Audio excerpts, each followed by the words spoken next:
Thank you very much, Joe. Raise your what? Very impressive. Coming out with the Heimerdinger, and in this match, very important for you guys. Tell me a little bit about the theory crafting. When did you decide to go for it? Why in this game? Well, we've seen a lot of good Heimerdingers in solo queue, and after the game last week, we said Gambit is very strong against us and has hit our number the entire season, so if we're going to pull out something crazy, let's do it against them. So we started to practice it, and it had a lot of mixed results, but we still went through on it. Do you actually expect them to see more Heimerdinger now in the future, or do you think it's only you actually who can pull it out? Since it's just recently popular, I don't think a lot of people have picked it up yet, but I do expect some bans in the future games. Yeah, then tell me about the game plan, because in the beginning, Udyr was running some havoc coming into that early game. Well, overall, the Heimerdinger was to put a lot of pressure in the top lane, so the bot lane could get their tower, and that worked very perfectly. And in scrims, I usually died 4 or 5 times, but against the Udyr, I was pretty safe and actually got a 1-for-1 so it was a very good game plan and very well executed. And what about the matchup then? Because of course you're against Ryze. Heimerdinger is a lane bully in my opinion. Is there actually anyone where you feel you have any issues laning against with Heimerdinger, or is it just always like today versus Ryze? The main problem is top lane is trying to get my towers on level 1, and that's why I called Coutard over to give me some protection so that he couldn't just 1-versus-1 the tower. And if he did go for it, we would have punished him and forced a recall.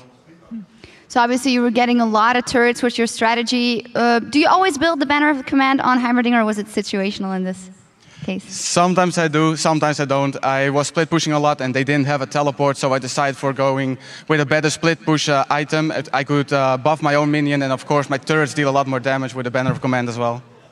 Alright, but then looking at the standings, you guys are still not 100% sure to make the playoffs. I believe if you guys lose all the 3 next games and Super could win both theirs, they are actually in, you guys are out. You played them on Thursday. What kind of feelings do you have about that game?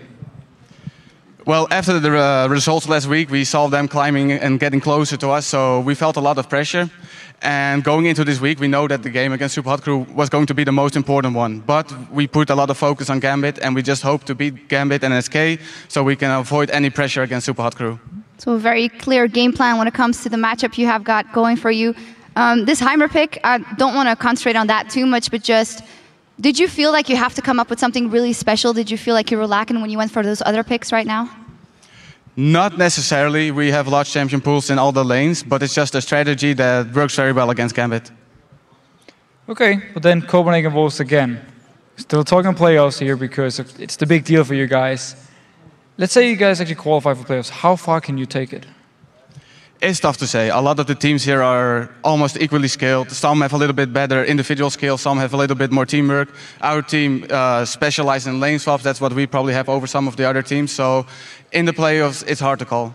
Right, so SK, Super Hot Crew, and Alliance are all the teams you have to beat. After what you saw here today, what is your most realistic expectation for those games?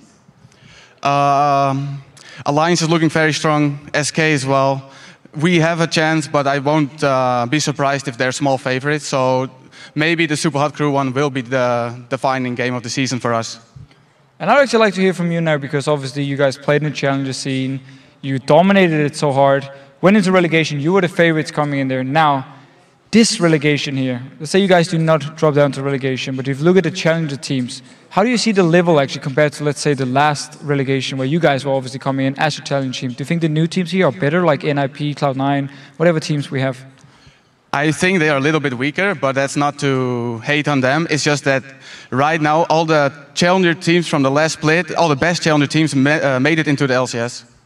All right, one final question for you. As there were some new picks coming out today, how do you feel about the top meta right now? Because it seems like we've come past the point of that holy trinity.